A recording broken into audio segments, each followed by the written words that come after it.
মমতা বন্দ্যোপাধ্যায়ের মৃত্যু ঘন্টা বাজাবো ব্রিগেড ময়দান থেকে। ঈদের পরে আসাদুদ্দিন ওয়াইসি সাহেবকে নিয়ে এসে ব্রিগেড ময়দান থেকে মমতা বন্দ্যোপাধ্যায়ের মৃত্যু ঘন্টা বাজাবো। তার সঙ্গে যদি আইএসএফ থাকে ওয়েলকাম, যদি সিপিএম থাকে ওয়েলকাম, না থাকলেও হুমায়ুন কবিরের কিচ্ছু যায় আসে না। হুমায়ুন কবির একাই লড়বে, সঙ্গে ব্যারিস্টার আসাদুদ্দিন ওয়াইসিকে পেলে একাই লড়ে নেবে হুমায়ুন কবির। শুনলেন, হুমায়ুন কবির কঠিন হুঙ্কার দিলেন। গত দুদিন আগে মুর্শিদাবাদেই হুমায়ুন কবির একটি সভা করেন, আর সেখানে তিনি দলীয় কর্মী সমর্থকদের পাশাপাশি নিজের দলের পাশাপাশি তিনি সেখানে কিন্তু তার মঞ্চে দেখা যায় মিম অর্থাৎ আসাদুদ্দিন ওয়েসির দলের একাধিক নেতৃত্বকে, এছাড়া অন্যান্য দলের নেতৃত্বকেও। তো এই মঞ্চ থেকেই হুমায়ুন কবির কিন্তু কঠিন হুঙ্কার দিলেন যে আগামী কিছুদিনের মধ্যেই অর্থাৎ মার্চ মাসে ভোটের আগেই তিনি ব্রিগেডে সমাবেশ করে দেখাবেন, আর সেই সমাবেশে ব্যারিস্টার আসাদুদ্দিন ওয়েসি অর্থাৎ মিমের প্রধান, তিনি তাকে পাশে চান, তিনি থাকবেন বলে জানান। এবং সাথে সাথে তিনি বলেন যে আইএসএফ বিধায়ক নওশাদ সিদ্দিকী যদি তার সাথে ওই ব্রিগেডের মঞ্চে আসতে চান, থাকতে চান, তাহলে তিনি ওয়েলকাম জানাবেন যদি সিপিআইএম নেতৃত্ব, যদি কংগ্রেস নেতৃত্ব, এক কথায় বলতে গেলে যদি তৃণমূল এবং বিজেপি বিরোধী যে সমস্ত শক্তি রয়েছে তাদের সকলকে নিয়েই তিনি কার্যত ব্রিগেড প্যারেড গ্রাউন্ড থেকে হুঙ্কার ছুড়ে দেবেন রাজ্যের শাসক দল এবং প্রধান বিরোধী দলের বিরুদ্ধে। এমনকি তিনি এও বললেন যে যদি কেউ নাও আসতে চায় তাহলে এই হুমায়ুন কবির একাই লড়ে নেবে, এমনটাও বললেন তিনি। অর্থাৎ এর থেকে পরিষ্কার বা স্পষ্ট অনেকটাই ধারণা পাওয়া যায় যে জোটের ব্যাপার নিয়ে এনাদের মধ্যে দ্বন্দ্ব প্রতিদ্বন্দ্ব চলছিল, সেই জোট ক্রমশ কিন্তু সরলীকরণ হচ্ছে এবং এই জোট কিন্তু আগামী 2026 নির্বাচনে বাংলার মানুষ দেখতে পারে। জোট হিসাবে আসাদুদ্দিন ওয়েসির সঙ্গে অর্থাৎ মিমের সঙ্গে কিন্তু হুমায়ুন কবিরের জোট হওয়ার সম্ভাবনা একেবারে 100% হয়ে গেছে, এমনটা ধরা যায়। এছাড়াও তিনি পাশে চাইছেন নওশাদ সিদ্দিকীকে, কারণ তিনিও জানেন যে নওশাদ সিদ্দিকীর একটা বাংলার মাটিতে একটা সংখ্যালঘু ভোট ব্যাংক রয়েছে, সেটা উত্তর এবং দক্ষিণ 24 পরগনা জুড়েই হোক বা কলকাতা, হাওড়া, হুগলিতে হোক, তার একটা ভোট ব্যাংক রয়েছে নিজস্ব। তো তিনি চাইবেন সেই সংখ্যালঘু ভোট সব একত্রিত করে তারা নিজে ভোটে লড়ার এবং জেতার। তো সেই কারণেই তিনি নওশাদ সিদ্দিকীকেও পাশে চাইছেন। এমনকি তিনি বলছেন যদি কেউ নাও আসে হুমায়ুন কবির একাই লড়বেন। জোট নিয়ে তাহলে একটা ধারণা পরিষ্কার যে জোট কিন্তু আগামীতে হবার একটা প্রবল সম্ভাবনা রয়েছে। এমনকি আমরা দেখেছিলাম সিপিআইএমের মোহাম্মদ সেলিম, তার সঙ্গেও কিন্তু বৈঠক করতে দেখা গিয়েছিল এই হুমায়ুন কবিরকে।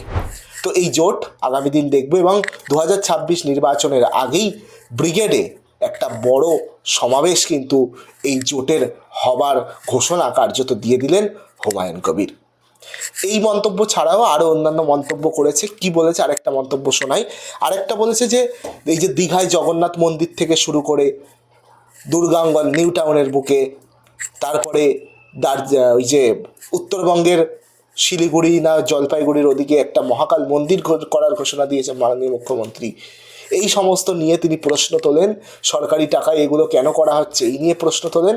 এবং তিনি আরও বলেন যে আমার বিধানসভার ক্ষেত্রের মধ্যে একটা ব্রিজ তৈরির জন্য বারংবার অভিষেক বন্দ্যোপাধ্যায়কে বলা হয়েছে, বারংবার মমতা বন্দ্যোপাধ্যায়কে বলা হয়েছে, 17 কোটি না 35 কোটি কি একটা বললো, এরকম টাকা খরচা হবে এই ব্রিজটা, কিন্তু এখনও পর্যন্ত স্যাংশন করেনি, এখনও পর্যন্ত সেটা নিয়ে কোনো টু শব্দ নেই। অথচ ধর্মীয় প্রতিষ্ঠান বানাতে তারা খরচা করছে, এই নিয়েও মন্তব্য করেন। কি বলছেন শুনুন। আপনি কেন পুরীর জগন্নাথ মন্দির সরকারি টাকায় দীঘায় করলেন? কেন আপনি দুর্গাহাট করছেন? কেন আপনি কালী মন্দির করার উদ্বোধন করছেন? কেন সাধু সন্তরা যেখানে মেলায় যায়, স্নান করতে যায়, পুণ্য স্নান করতে যায়, জায়গায় 1700 কোটি টাকার সেখানে ওয়াক অর্ডার হচ্ছে।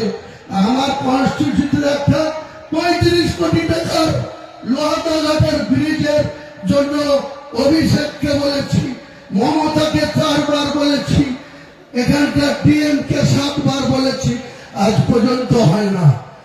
আর দরকার নেই, আগামী দিনে আপনার কুর্সিটা কেড়ে নেব, কুর্সি থেকে হটাবো, তারপরে এরকম হাজারো লোহাদাঘাটের ব্রিজ অটোমেটিকলি করবে, আমরা করতে বাধ্য হবে। শুনলেন হুমায়ুন কবির এই বক্তব্যের মধ্যেও কঠিন হুঙ্কার ছুড়ে দিলেন যে আর বলবো না ব্রিজ বানানোর কথা, আপনারা মন্দির বানান, আর বলবো না, 26-এর নির্বাচনে আপনাদের ছুঁড়ে ফেলে দেওয়া হবে, এরকমভাবে ঘোষণা করলেন এবং বললেন যে আমরা এমনভাবে 26-এর নির্বাচনে এমন একটা পরিস্থিতি তৈরি হবে তারপরে যে আমরা বলবো আপনারা করতে বাধ্য থাকবেন, তখন একটা নয় 10টা ব্রিজ করে দেবেন, এমনটা বললো। এছাড়া আরেকটা মন্তব্য, আরেকটা ভিডিও, অনেক বড়ই বক্তব্য দিয়েছে, তবে আমি খুব সামান্য কিছু পার্ট আপনাদের সামনে তুলে ধরছি। আরেকটা বক্তব্য খুব মানে হুঙ্কারের স্বরূপই লাগলো আমার, সেটা আপনাদের সামনে শেয়ার করব।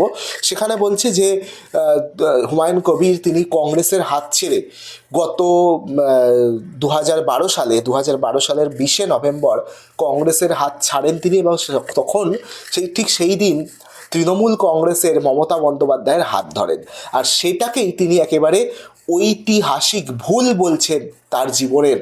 তিনি আরও বলছেন, মমতা বন্দ্যোপাধ্যায়কে তীব্রভাবে আক্রমণ শানিয়ে বলছেন যে আপনি মুসলিম বিরোধী, আপনি মিথ্যাবাদী, এই ধরনের মন্তব্য হুমায়ুন কবিরের মুখ থেকে শোনা গেল।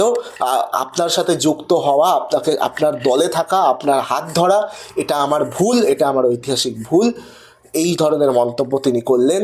আপনাকে 1 ইঞ্চি মাটিও আমরা ছাড়ব না, এমনটাও কিন্তু হুমায়ুন কবির বললেন। কি বললেন শুনুন। 20শে নভেম্বর 2012 আপনার যে হাত ধরেছিলাম, সেদিন আমার লাইফে একটা ঐতিহাসিক ভুল করেছিলাম।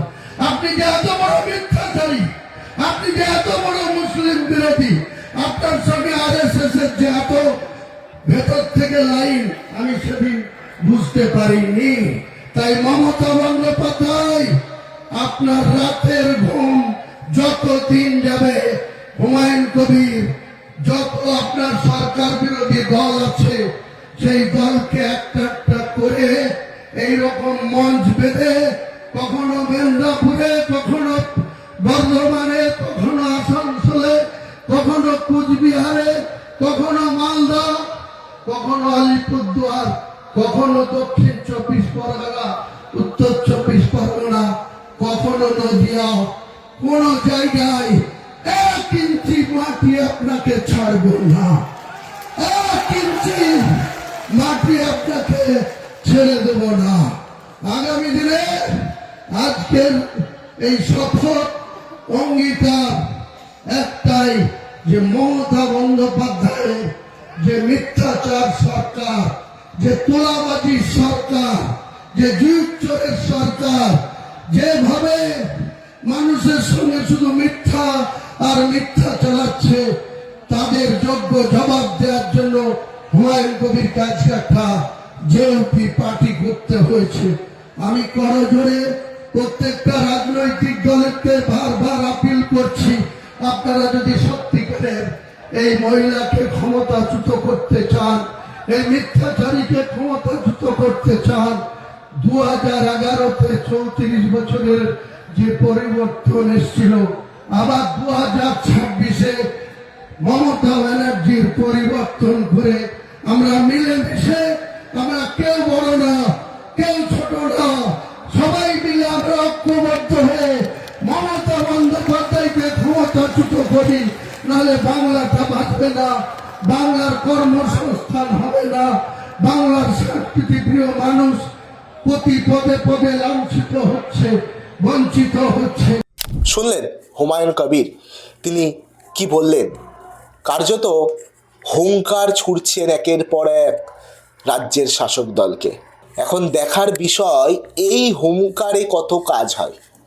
তিনি যে এত বড় বড় ভাষণ বা এত হুঙ্কার ছাড়ছেন রাজ্য শাসক দলের প্রতি, বিজেপির প্রতি খুব কমই, কিন্তু মেন তার হুঙ্কারটা মমতা বন্দ্যোপাধ্যায়কে ক্ষমতাচ্যুত করা, তৃণমূল কংগ্রেসকে রাজ্য থেকে সরানো।